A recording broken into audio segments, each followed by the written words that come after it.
Hey, I just want to share with you a little bit this week for your Daniel Minute, or Daniel 3 Minutes, a little bit of a dream that I had about a year and a half ago. I was dreaming about the Daniels, and in this visitation from the Lord, I was in this huge open field that was surrounded by vines and by ivy and by growing things. And I remember in this visitation walking to the center of the field, and there was this vine dresser there that I knew was the Lord in the dream. And as he was standing in the middle of the field, he was kind of working with the vines and whispering, never cut the vines, never cut the branches. And these branches were going to the edges of the field and going over top of little fences, getting out of the field. And as I was watching this vine dresser, I looked to the corner just to the behind me and to the left, and I saw this church leader as a strong spiritual father that has been in my life. And he was standing around with some other patriarchs in the faith. And as they were talking, they were looking at this door that was set up on the side.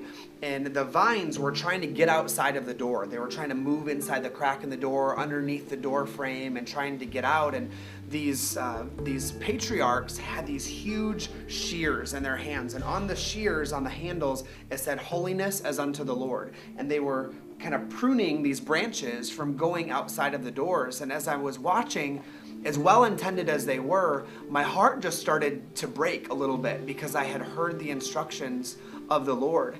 And in this dream, I saw a few students actually from the Daniel Academy that graduated in the first couple years came up, and one of them just so gently, with the most humility, not in a prideful way at all, went up to the spiritual father, and he just took the shears and he just lowered his shears down, just gently reminding him of the instructions of the Lord to never prune the branches, to never ever prune the branches.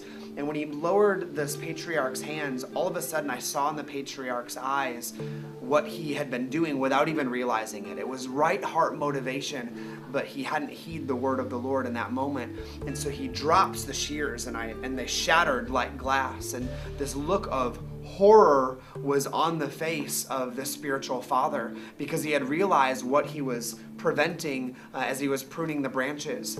And all of a sudden he began to weep and just posture his heart before the Lord. And he said, "Woe to those who prevent the Daniels from going into Babylon. Woe to those who prevent the Daniels from going into Babylon." And all of a sudden they walked over to the door frame and they pulled some of the branches down that were trying to escape out the door, and they just let them go underneath the door, and they revealed this little plaque on the wall that had an arrow that said, "This way into Babylon."